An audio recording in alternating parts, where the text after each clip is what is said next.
Hey potatoes, welcome back. Happy new decade. Today I'd like to share 10 things I like to do less and more of in 2020.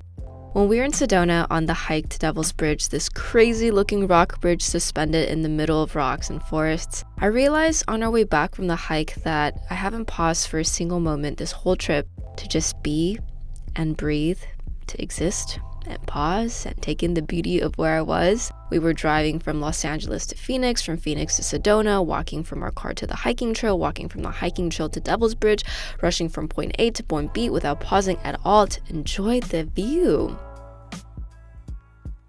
And this, my friends, is the first thing I like to do less and more of this year. Less rushing from point A to point B and more slowing down and enjoying the ride. The second thing is very simple. Less chasing perfection, more embracing the goofball within. Life's too short to take it seriously. Giggles are great for the soul. So let's do more of the taking less seriously and embracing the goofball within, and less trying to chase this thing that is completely and utterly unattainable. Third thing is less stressing over things that aren't life-threatening, more stillness, calm, and peace. Quoting The Art of Taking It Easy, most of our stress is from perceived threats, not clear and present threats. Living in the world of what could happen rather than what is happening. The majority of the stress we experience is self-induced. That is, we feel stress when there's no real external threat to us, only some challenged belief, value, or expectation of ours. When the system works, stress helps increase our chances of survival. Whatever the threat, our experience of stress is there to help us face the challenge. The problem is that more often than not, there's no real threat. And when we're able to realize this, we will be moving further away from stress and incessant worrying and more into the land of stillness, peace, and calm. Here's some bonuses to help me enforce less stress and more calm. Less scrolling, more reading. Less late nights, more early mornings. Less snoozing, more living. Less worrying, more presence. The fourth thing is I like to guard my time less and spend more time helping and serving others. Quoting Outwitting the Devil, the first duty of every human being is to himself. Every person owes himself the duty of finding how to live a full and happy life. Beyond this, if one has the time and energy, one may assume responsibility of helping others. I've been guarding my time for the past 2 years now, focusing on bettering myself and improving myself, not for the sake of my personal benefit, enjoyment, and gain, but so that I can do a better job at helping others. And I think this really is what self-care means to me, being and doing our best so that we can help others be and do their best. And as 2020 rolls around, I believe it's time to start reaching out and lifting up all those around me. Number 5 is less working and more #living. A major breakthrough happened last year while I traveled to Seoul with my high school friends of over a decade. As someone who takes life very seriously all the time, it's nice to take a little breather and just be and exist. While it's important and necessary to live with purpose and meaning, we shouldn't be attached to attaching purpose and meaning to everything that we do, so much so that we forget to be present. So here's to living, to being more present, and to giving whatever we're doing our full attention.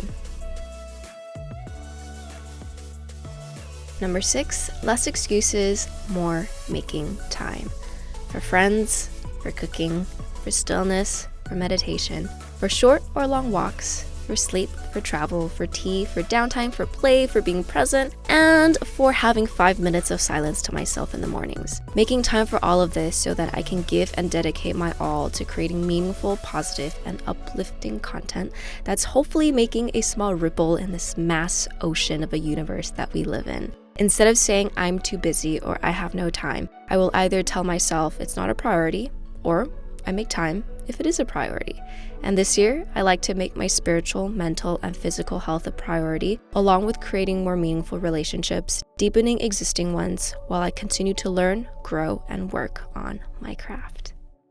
Number 7, less driven by fear, more driven by faith. When we're driven by fear, we're reactive, unsure, wavering, jealous, competitive, judgmental, mean, and dismissive. The list can actually go on forever. When we're driven by faith, we're proactive, firm, kind, unwavering, understanding, accepting, empathetic, and compassionate. The list can also go on forever. Quoting Outwitting the Devil, faith is the absence of all forms of negative thoughts. Everyone has the potential power to clear his mind of all negative thoughts and thereby avail himself to the power of faith. And in the same book, Outwitting the Devil, here's what the devil is saying to Napoleon Hill, the author. A drifter is one who permits himself to be influenced and controlled by circumstances outside of his own mind. He would rather let me occupy his mind and do his thinking than go to the trouble of thinking for himself. A drifter is one who accepts whatever life throws in his way without making a protest for putting up a fight. He doesn't know what he wants from life and spends all his time getting just that. A drifter has a lot of opinions, but they are not his own. Most of them are supplied by me. A drifter is one who's too lazy mentally to use his own brain.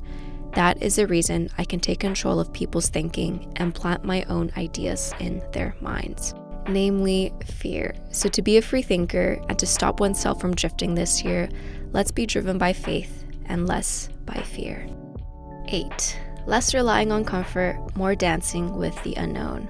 Although I've pushed myself pretty far and pretty hard in the comfort department these past couple of years, after you do anything for a while, it inevitably becomes something you know and something you grow to be more comfortable with.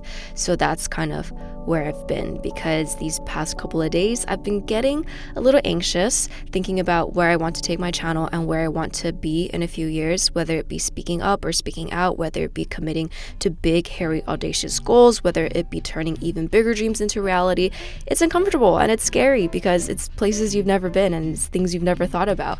But it's also such a blessing and such a beautiful place to be and a brilliant place to be. I agree with Mr. Oliver Wendell Holmes Jr. that a mind that is stretched by a new experience can never go back to its old dimensions. And I like to add that it's important for us to continue expanding and stretching and growing beyond what we've grown to be accustomed to. Stay curious, stay learning, stay hungry, stay foolish. This is another quote. Most real failures are due to limitations which men set up in their own minds. If they had the courage to go one step further, they would discover their error. Number 9. Less talking, more listening. Instead of jumping to conclusions or interjecting with my opinions before my friends finish speaking and talking, which is something that I'm very guilty of, I like to ask better questions to better understand, keep the dialogue open, and to foster deeper, more meaningful conversations. Lastly, I want to remind myself and anyone who has watched this far that less really is more. Even though oftentimes I go days or weeks forgetting this simple but powerful reality, whenever I come back to this realization, I'm immediately humbled and grateful. There are a lot of things that we want in this world, but there aren't many things that we actually need. Things are nice and they may bring momentary happiness, but nothing in this life will be able to bring that inner stillness, peace, and calm that we're all consciously or subconsciously seeking. In this life, we'll cross paths with people, places, and things that bring out the best in us. Follow whatever it is, hold it close, and cherish it deeply. And with that, I hope you guys all had a beautiful start to your new year and that everyone's feeling great, ready, refreshed, and good. Great, in a great mental space to take on the new year.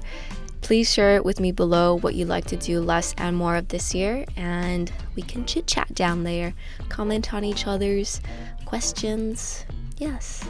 All right. See you guys in next week's video. Bye. Oh yeah, voice hug. Duh. Okay, bye.